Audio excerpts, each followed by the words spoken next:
ഷിരൂരിൽ നിന്ന് KV ബൈജു ചേരുന്നു. ഒപ്പം S ദിനേഷ് കുമാർ കോഴിക്കോട് നിന്നും. ബൈജു, ഈ രക്ഷാദൌത്യം അത് ഇന്നലെ എത്ര മണി വരെ നീണ്ടു നിന്നിരുന്നു? ഈ മഴ പെയ്യുന്നുണ്ടോ അവിടെ? ഓറഞ്ച് അലേർട്ട് ആണല്ലോ ഷിരൂരിൽ.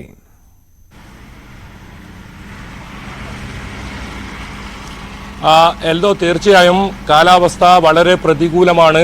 കഴിഞ്ഞ ദിവസങ്ങളിലേക്ക് അതേപോലെ തന്നെ മഴ ഇപ്പോഴും ശക്തമായി തുടരുന്ന സാഹചര്യം തന്നെയാണ്. ഏതായാലും ഈ രക്ഷാദൗത്യം നീളുമോ എന്ന ഒരു ആശങ്കയാണ് നമുക്ക് ഇവിടെ നിന്ന് ആദ്യം തന്നെ പങ്കുവെക്കാനുള്ളത്.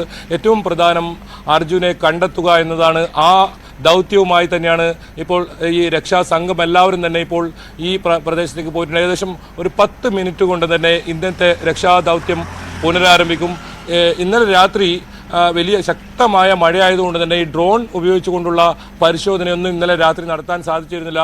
പ്രത്യേകിച്ച് ഇന്നലെ രാത്രി പരിശോധന നടത്തുമെന്നായിരുന്നു ആദ്യം പറഞ്ഞതെങ്കിൽ കാലാവസ്ഥ പ്രതികൂലമായി, ശക്തമായ കാറ്റാണ്. അതൊക്കെയാണ് വലിയ വെല്ലുവിളിയാവുന്നത് രക്ഷാപ്രവർത്തനത്തിന്. എന്തായാലും ഇന്ന് നമുക്ക് അർജുനെ കണ്ടെത്താനാകുമെന്ന പ്രതീക്ഷയുണ്ട്.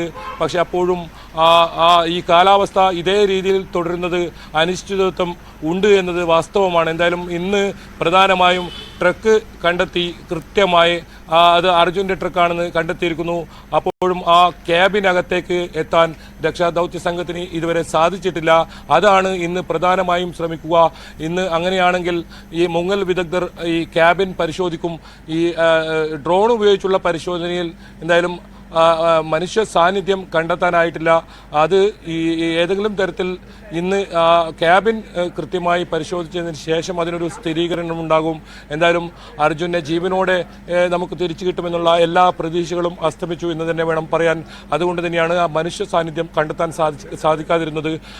ഇനിയിപ്പോൾ അർജുനൻ ഏത് അവസ്ഥയിലാണ് അതൊക്കെ അറിയേണ്ടതുണ്ട്. അത് ഈ മുങ്ങൽ വിദഗ്ധരുടെ പരിശോധനയിൽ മാത്രമേ കണ്ടെത്താനാകൂ. എൽദോ സൂചിപ്പിച്ചതുപോലെ തന്നെ പുഴയിലെ അടിയൊഴുക്കാണ് ഇപ്പോൾ രക്ഷാപ്രവർത്തനത്തിന് വലിയ വെല്ലുവിളിയായിരിക്കുന്നത്. അത്രത്തോളം വലിയ അടിയൊഴുക്കാണ് ഈ പുഴയിലുള്ളത്. അതാണ് ഈ മുങ്ങൽ വിദഗ്ധർക്കൊക്കെ ഇതിന്റെ അരികിലേക്ക് എത്താൻ സാധിക്കാതെ. ഏതായാലും ലോറി അർജുൻ്റേതാണെന്ന് രക്ഷാദൗത്യ സംഘം സ്ഥിരീകരിച്ചിട്ടുണ്ട്. 4 വസ്തുക്കളാണ് ഇത്തരത്തിൽ ഇന്നലെ നടത്തിയ പരിശോധനയിൽ കണ്ടെത്തി. അതിലൊന്ന് ആ ടവറാണ്, മറ്റൊന്ന് റെയിൽ പോലുള്ള ഒരു സാധനമാണ്. ഒരു പക്ഷേ അത് ഡിവൈഡർ, ഈ റോഡിന് സമീപം വെച്ച ഡിവൈഡർ ആയിരിക്കും. പിന്നെ മറ്റൊന്ന് ടാങ്കർ ലോറിയുടെ ഒരു ക്യാബിനാണ്. ഇത്തരത്തിൽ അർജുൻ്റെ ഈ ട്രക്കുള്ളത് ഈ 3ാമത്തെ പൊസിഷനിലാണ്. അതായത് ആദ്യം ഉള്ളത് ഈ ടവറാണ്, രണ്ടാമത് നേരത്തെ സൂചിപ്പിച്ച റെയിൽ പോലത്തെ ഒരു സാധനമാണ്, 3ാമത്തെ പൊസിഷൻ അത് അവിടെയാണ് ഏതായാലും ഈ ഇതുള്ളത്, ബെൻസ് ആ വാഹനമുള്ളത്. എന്തായാലും ഇന്ന് പരിശോധന ഊർജിതമായി തന്നെ തുടരും. കരയിൽ നിന്നും 50 മീറ്റർ മാത്രം അകലെയാണ് ഈ വാഹനം കണ്ടെത്തിയിരിക്കുന്നത്. പക്ഷേ അവിടെ 7 മീറ്ററോളം താഴ്ചയിലാണ് ഈ ട്രക്കുള്ളത്. അതുകൊണ്ട് തന്നെ ഇത് മുങ്ങൽ വിദഗ്ധർ ഇത്തരത്തിൽ ഇതിൻ്റെ അരികിലെത്തി പരിശോധന നടത്തേണ്ടതുണ്ട്. അല്ലെങ്കിൽ മറ്റൊരു വഴിയുള്ളത് ഈ ട്രക്ക് ഉയർത്തുക എന്നതാണ്. പക്ഷേ അതിന് കൊളുത്ത് ഇടേണ്ടതുണ്ട്. ആ കൊളുത്തിടാൻ മുങ്ങൽ വിദഗ്ധർക്ക് അടിത്തട്ടിലേക്ക് എത്താൻ സാധിക്കാത്ത ഒരു സാഹചര്യമാണ്. അത്രത്തോളം വലിയ അടിയൊഴുക്കാണ്. എന്തായാലും ഇന്ന് നമ്മൾ പ്രതീക്ഷ കൈവിടാതെ തന്നെ നമ്മൾ ഇവിടെ തുടരും. ഓരോ വിവരങ്ങളും നമ്മൾ എത്തിക്കും. ഇന്നലെ കൂടുതൽ അത്യാധുനിക സംവിധാനങ്ങൾ എത്തിക്കുമെന്നാണ് പറഞ്ഞത്. പക്ഷേ അത് എത്ര മണിക്ക് എത്തിക്കും എന്നതിനെക്കുറിച്ച് ഒരു വ്യക്തതയില്ല. നേരത്തെയൊക്കെ തെരച്ചിലിലെ അലംഭാവമാണെങ്കിൽ ഇപ്പോൾ അത് കാലാവസ്ഥയാണ് വലിയ തോതിൽ ബാധിച്ചിരിക്കുന്നത്. ആ കാലാവസ്ഥയൊക്കെ മറികടന്ന് ആ പ്രതിസന്ധി ഘട്ടം തരണം ചെയ്ത് രക്ഷാപ്രവർത്തനം നടത്താൻ കഴിയാത്തൊരു സാഹചര്യം. രാത്രി ഡ്രോൺ പറത്തി ഒന്നുകൂടി ഈ പരിശോധന നടത്താൻ തീരുമാനിച്ചിരുന്നെങ്കിലും അതും നടക്കാൻ കഴിയാത്ത സാഹചര്യം. ഏതായാലും ഒരു ആശ്വാസ വാർത്തയുള്ളത്, നേരത്തെ നമ്മൾ ഇന്നലെ രാവിലെ ഈ സമയത്ത് റിപ്പോർട്ട് ചെയ്ത ശരവണൻ്റെ അത് ജീവനോടെ അല്ലെങ്കിലും ആ ബന്ധുക്കൾ ദൈന്യത നമ്മൾ കണ്ടതാണ്. അത്രത്തോളം അവർ നിരാശരായി ഇവിടെ നിൽക്കുന്നുണ്ടായിരുന്നു. ആ മൃതദേഹം തിരിച്ചറിഞ്ഞിരിക്കുന്നു. ശരവണൻ്റെ മൃതദേഹം കഴിഞ്ഞ ദിവസം ഇവിടെ നിന്ന് കിട്ടിയ മൃതദേഹത്തിൻ്റെ DNA പരിശോധനയും മാച്ചായിരിക്കുന്നു. അതുകൊണ്ട് ശരവണൻ്റെ മൃതദേഹം കണ്ടെത്തിയിരിക്കുന്നു. ആ വീട്ടുകാർ കാത്തിരിപ്പായിരുന്നു. ജീവനോടെ അല്ലെങ്കിലും ശരവണനെ തങ്ങൾക്ക് അവസാനമായി ഒന്ന് കാണണമെന്ന അവരുടെ ആഗ്രഹം. അതേതായാലും അവരുടെ ആ ആശങ്ക നീങ്ങി അവർ ഏതായാലും നിരാശയോടെയാണെങ്കിൽ അവർ നാട്ടിലേക്ക് മടങ്ങി. തമിഴ്നാട് നാപ്പക്കൽ സ്വദേശിയാണ് ശരവണൻ. ഇവിടെ ചായ കുടിക്കാനായി ടാങ്കർ ലോറി നിർത്തി അവിടെ ചായ കുടിക്കുന്ന സമയത്തായിരുന്നു ഈ അപകടമുണ്ടായത്. ഇതിലേറ്റവും നമ്മൾക്ക് മനസ്സിലാക്കാൻ സാധിക്കുന്നത് ഈ ലക്ഷ്മണന്റെ ചായക്കട കേന്ദ്രീകരിച്ചാണ് വലിയ തോതിലുള്ള മണ്ണിടിച്ചിലും അപകടവും ഉണ്ടായത്. അവിടെ ഉണ്ടായിരുന്നവരെല്ലാവരും തന്നെയാണ് ഇപ്പോൾ ഇത്തരത്തിൽ മരിക്കുകയും കാണാതാവുകയും ചെയ്യുന്ന സാഹചര്യം ഉണ്ടായെന്നാണ് ഇത്രയും ദിവസത്തെ തെരച്ചിലിൽ ഏറ്റവും ഒടുവിൽ അവർ പ്രതികരിച്ച തെരച്ചിൽ സംഘം ദൗത്യ സംഘം പ്രതികരിച്ച വാക്കുകളിൽ നിന്ന് നമുക്ക് മനസ്സിലാക്കാൻ സാധിക്കുന്നത്. അവിടെ തന്നെയാണ് നമ്മുടെ അർജുനും ലോറിയുമായി ഇത്തരത്തിൽ വിശ്രമിക്കുമോ എന്നതിന് അതല്ല മറ്റൊരു ആശങ്ക കൂടി വരുന്നുണ്ട്.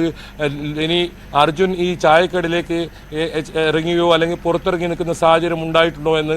ഏതായാലും അങ്ങനെ ഉണ്ടാവട്ടെ എന്ന് തന്നെയാണ് പ്രാർത്ഥന. ആ ക്യാബിനകത്ത് തന്നെ അർജുൻ ഉണ്ടാകട്ടെ എന്നാണ് പ്രാർത്ഥന. എന്നാലും ജീവനോടെ ഇനി അർജുനെ തിരിച്ചു കിട്ടുമെന്നുള്ള എല്ലാ പ്രതീക്ഷകളും അസ്തമിച്ചിരിക്കുന്നു. ഇനിയുള്ളത് ആ കുടുംബത്തിന്റെയും കേരളത്തിന് ഒന്നാകെയുമുള്ള അർജുനെ അവസാനമായി ഒരു നോക്ക് കാണാൻ ആ ഒരു കാത്തിരിപ്പാണ് ശിരൂരിലുള്ളത്. കൂടുതൽ യന്ത്ര സംവിധാനങ്ങളൊക്കെ ഇന്ന് എത്തുന്നുണ്ട്. ആ യന്ത്ര സംവിധാനങ്ങൾ ഇന്നലെ ആ തെരച്ചിലിന്റെ ദൗത്യത്തിൽ, അതായത് ലോറിയെ ട്രേസ് ചെയ്യാനുള്ള ദൗത്യം ഏറ്റെടുത്തിരുന്ന റിട്ടയർഡ് മേജർ ജനറൽ ഇന്ദ്രബാലൻ പറഞ്ഞത് ഈ രാത്രി വെള്ളമൊന്ന് തണുക്കുമ്പോൾ ആ തെർമൽ പരിശോധന ഒരിക്കൽ കൂടി നടത്തും. അതായത് ഈ ഒരു മനുഷ്യ സാന്നിധ്യമുണ്ടോ, മനുഷ്യ ശരീരത്തിന്റെ സാന്നിധ്യമുണ്ടോ എന്നുള്ളത് പരിശോധിക്കാൻ. ആ ഒരു പരിശോധന ഇന്നലെ രാത്രി നടന്നിരുന്നു. അത് കാലാവസ്ഥ അനുവദിച്ചിരുന്നു ആ പരിശോധന നടത്താൻ.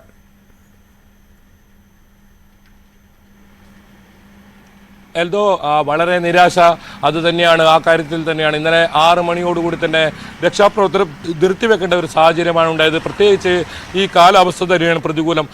ഇപ്പോൾ ഞാൻ നിൽക്കുന്ന ഈ സ്ഥലത്ത് തന്നെ ഏത് സമയത്താണ് അത്തരത്തിൽ വീശിയടിക്കുന്ന ഒരു കാറ്റ് വരുന്നതെന്ന് പറയാൻ പറ്റില്ല. അത്രത്തോളം വലിയ കാറ്റാണ്. ഒരു പക്ഷേ ഇവിടെ നിൽക്കാൻ പോലും ആ സമയത്ത് കഴിയാത്ത രീതിയിലുള്ള ശക്തമായ കാറ്റ്, അതിനുമപ്പുറം മഴയാണ്, വലിയ തോതിലുള്ള മഴ. ഏതായാലും ഇന്നലെ രാത്രി ഈ ഡ്രോൺ പരിശോധന നടത്താൻ അദ്ദേഹം എല്ലാ സജ്ജീകരണങ്ങളും ഒരുക്കിയിരുന്നു. അവിടെ തന്നെ തുടർന്നിരുന്നു. പക്ഷേ ആ കാലാവസ്ഥ വളരെ വളരെ പ്രതികൂലമായിരുന്നു. അതുകൊണ്ട് തന്നെ ആ ഡ്രോൺ പരിശോധന നടന്നില്ല. എൽദോ സൂചിപ്പിച്ചതുപോലെ തന്നെ തെർമൽ ആ ചൂട് കാലാവസ്ഥയെ മാറി തണുത്ത കാലാവസ്ഥയിൽ ഇത്തരത്തിലൊരു പരിശോധന നടത്തിയാൽ മനുഷ്യ ശരീരം അതിനകത്തുണ്ടോ, മനുഷ്യ സാന്നിധ്യം അതിനകത്തുണ്ടോ എന്നത് കണ്ടെത്താനാകുമെന്നാണ് അദ്ദേഹം വ്യക്തമാക്കിയത്. അതിനായിരുന്നു രാത്രി ഇത്തരത്തിലുള്ള ഒരു കാത്തിരിപ്പുണ്ടായിരുന്നു. പക്ഷേ രാത്രി 12 മണി വരെ കാത്തിരുന്നിട്ടും മഴ ശമിക്കാത്തൊരു സാഹചര്യം ഉണ്ടായിരുന്നു. മാത്രമല്ല ആ പ്രദേശത്ത് വലിയൊരു മണ്ണിടിച്ചിലുണ്ടായ പ്രദേശമാണ്. ആ പ്രദേശത്ത് വീണ്ടും മണ്ണിടിച്ചിലുണ്ടാകുമോ എന്ന ഒരു ആശങ്കയൊക്കെ നിലനിൽക്കുന്നുണ്ട്. നമ്മൾ ഇന്നലെ രാത്രി ആ സ്ഥലത്ത് വീണ്ടും ഇന്നലെ രാത്രി എത്തിയിരുന്നു. വളരെ ഭീതിതമായ ഒരു അന്തരീക്ഷമായിരുന്നു അവിടെ. ഇരുട്ടായിരുന്നു. ആ ദൃശ്യങ്ങൾ തന്നെ നമ്മൾ പ്രേക്ഷകർക്കായി ഏറ്റവും അവസാനമായി ഇന്നലെ രാത്രി പോയി എടുത്ത ആ ദൃശ്യങ്ങളാണ് ഈ കാണുന്നത്. നമ്മൾ അവിടെ എത്തുമ്പോൾ രക്ഷാപ്രവർത്തകരൊക്കെ ഇത്തരത്തിൽ നിസ്സഹായാവസ്ഥയിൽ നിൽക്കുന്ന ഒരു സാഹചര്യമാണ്. എന്തായാലും നാവികസേനയുടെ നമ്മുടെ നാവിക സേനാംഗങ്ങൾ ഇന്ന് പരമാവധി അവർ ഇന്നലെ ശ്രമിക്കും. എന്തായാലും ജീവൻ പണയം വെച്ചുള്ള രക്ഷാപ്രവർത്തനം എന്ന് നമുക്ക് ഈ ഘട്ടത്തിൽ പറയേണ്ടി വരും. കഴിഞ്ഞ 3 ദിവസങ്ങളിലായി നടക്കുന്നത് അതാണ്. ശിരൂരിൽ ജീവൻ പണയം വെച്ചുകൊണ്ടുള്ള ഒരു രക്ഷാപ്രവർത്തനം. അത് നാവികസേനയായാലും ഒപ്പം പോലീസും NDRF ഒക്കെയുള്ള ആ ഒരു രക്ഷാദൗത്യ സംഘങ്ങൾ അർജുനായുള്ള ആ തെരച്ചിലാണ്. ഇന്നലെയൊക്കെ വലിയ പ്രതീക്ഷയുണ്ടായിരുന്നു 4 മണിയോടെയെങ്കിലും അർജുനെ നമുക്ക് തിരിച്ചു കിട്ടുമെന്നുള്ളത്. പക്ഷേ ആ കാലാവസ്ഥ തന്നെയാണ് വലിയ പ്രതികൂലമായി ബാധിച്ചത്. എന്തായാലും ഇന്ന് നമ്മൾ കാലാവസ്ഥ വളരെ മോശമാണെങ്കിലും അത് അത്യാധുനിക സംവിധാനങ്ങൾ കൊണ്ടുവന്ന് ഏതെങ്കിലും തരത്തിൽ ഈ ട്രക്ക് ഉയർത്താൻ സാധിച്ചാൽ ഇതിനെല്ലാം ഉത്തരം കിട്ടും. അതാണ് ശ്രമിക്കുന്നത്. പുഴയിലെ ഈ അടിയൊഴുക്ക് തടയണയോ അല്ലെങ്കിൽ മറ്റു മാർഗങ്ങളോ അത്തരമൊന്നും സംവിധാനങ്ങൾ ഫലപ്രദമല്ല എന്നതാണ് തന്നെയാണ് ജില്ലാ ഭരണകൂടം വ്യക്തമാക്കുന്നത്. ഏതായാലും അവസാന ഘട്ടത്തിൽ ഉണർന്ന് പ്രവർത്തിക്കുമ്പോഴേക്കും കാലാവസ്ഥ പ്രതികൂലമായി എന്നതാണ് ഏറ്റവും വലിയ വേദനാജനകമായ കാര്യം. എന്തായാലും ഇന്ന് നമുക്ക് ആ ലക്ഷ്യത്തിലേക്ക് എത്താൻ കഴിയുമോ, അതല്ല ഈ രക്ഷാദൗത്യം നീളുമോ, അതൊക്കെ ഇന്ന് വൈകിട്ടോടുകൂടി നമുക്ക് കൃത്യമായി മനസ്സിലാക്കാൻ സാധിക്കും. എന്തായാലും പരിശ്രമം ഇന്നും തുടരും. നമുക്കിപ്പോൾ ലഭിച്ചിരിക്കുന്ന ഒരു വിവരം രക്ഷാപ്രവർത്തനം ആരംഭിച്ചിരിക്കുന്നു എന്നാണ്. രക്ഷാപ്രവർത്തനം ഇപ്പോൾ പുനരാരംഭിച്ചിരിക്കുന്നു. എല്ലാ സംഘാംഗങ്ങളും ഇപ്പോൾ ഈ ദുരന്ത ഭൂമിയിലെത്തിയിരിക്കുന്നു. വളരെ ഈ പ്രതികൂലമായ കാലാവസ്ഥയിലും എങ്ങനെയെങ്കിലും അർജുനെ കണ്ടെത്തുക എന്ന ലക്ഷ്യത്തോടു കൂടിയാണ് രക്ഷാപ്രവർത്തകരുള്ളത്. അതുകൊണ്ട് തന്നെ രാവിലെ തന്നെ രക്ഷാപ്രവർത്തനം ആരംഭിച്ചിരുന്നു. പക്ഷേ മുങ്ങൽ വിദഗ്ധർക്ക് ഇന്ന് അവർക്ക് അടിത്തട്ടിൽ പോയി ഈ ക്യാബിൻ പരിശോധിക്കാൻ കഴിയുമോ, അതൊക്കെ ഇനി കുറച്ചുകൂടി കഴിഞ്ഞേ നമുക്ക് മനസ്സിലാക്കാൻ സാധിക്കും. എന്തായാലും ഇന്നും നമ്മൾ പ്രതീക്ഷ കൈവിടുന്നില്ല. അർജുനനെ ഇന്ന് കണ്ടെത്തുമെന്ന പ്രതീക്ഷിച്ചതിനാണ് നമ്മളും ശിരൂരിൽ തുടരുന്നത്. കഴിഞ്ഞ 11ാം ദിവസം ഈ ദൗത്യം മുന്നോട്ട് കൊണ്ടുപോകുമ്പോൾ ഇപ്പോഴും അനിശ്ചിതത്വമുണ്ടെന്ന കാര്യത്തിൽ ഉറപ്പാണ്. അത് ഇന്നലെയും ഉദ്യോഗസ്ഥർ, ജില്ലാ ഭരണകൂടം, ജില്ലാ കളക്ടർ, ജില്ലാ SP ഉൾപ്പെടെയുള്ളവർ അത് വ്യക്തമാക്കുകയും ചെയ്തു. എന്തായാലും ഇന്ന് നമ്മൾ അതിനായി കാത്തിരിക്കുകയാണ്. ആ ഒരു രക്ഷാദൗത്യം അതിൻ്റെ അവസാന ഘട്ടം അത് പൂർത്തിയാക്കാൻ പറ്റുമോ എന്നതാണ് കാത്തിരിക്കുന്നത്. ഏതായാലും ഇന്ദ്രപാൽ അദ്ദേഹം ഇവിടെ തന്നെ തുടരുന്നുണ്ട്. ഡ്രോൺ പരിശോധന ഇന്ന് സാധ്യമാകുമോ, ഒരിക്കൽ കൂടി ഡ്രോൺ പരിശോധന സാധ്യമാകുമോ എന്നതാണ് പരിശോധിക്കുന്നത്. എന്തായാലും ആ രീതിയിൽ ഡ്രോൺ ഒരിക്കൽ കൂടി പരിശോധിച്ച് മനുഷ്യ സാന്നിധ്യം ഇല്ല എന്ന് ഉറപ്പുവരുത്തും. അങ്ങനെയാണെങ്കിൽ ഇനിയിപ്പോൾ ജീവനോടെ നമുക്ക് അർജുനെ ലഭിക്കും എന്നുള്ള എല്ലാ പ്രതീക്ഷയും അസ്തമിച്ചിരിക്കുന്നു. ഏറ്റവും അവസാനമായി ഒരിക്കൽ കൂടി ഇത്തരത്തിൽ മനുഷ്യ സാന്നിധ്യം ഉണ്ടോ എന്ന് പരിശോധിക്കുമെന്നാണ് അദ്ദേഹം വ്യക്തമാക്കിയത്. ഏകദേശം അർജുൻ്റെ കാര്യത്തിൽ ഈ ജീവനോട് നമുക്ക് ലഭിക്കില്ല എന്ന നമുക്ക് മനസ്സിലാക്കാൻ സാധിച്ചെങ്കിലും അതിന് ഔദ്യോഗികമായ സ്ഥിരീകരണം നൽകേണ്ടതുണ്ട്. അതിനുള്ള പരിശോധനയാണ് ഏറ്റവും ഒടുവിലായി ഡ്രോൺ എന്താണെങ്കിലും രക്ഷാദൗത്യം തുടരുന്ന സാഹചര്യം അത് നമുക്ക് കാത്തിരിക്കാം. 11ാം ദിവസത്തെ രക്ഷാദൗത്യം ആരംഭിച്ചു കഴിഞ്ഞു രാവിലെ തന്നെ എന്നുള്ളതാണ് ഇപ്പോൾ KV ബൈജുവാണ് വിവരങ്ങൾ പങ്കുവയ്ക്കുന്നത്. ബൈജു അതിന്റെ കൂടുതൽ വിവരങ്ങൾ തേടിക്കൊള്ളൂ. ഞാൻ തിരികെ എത്താം.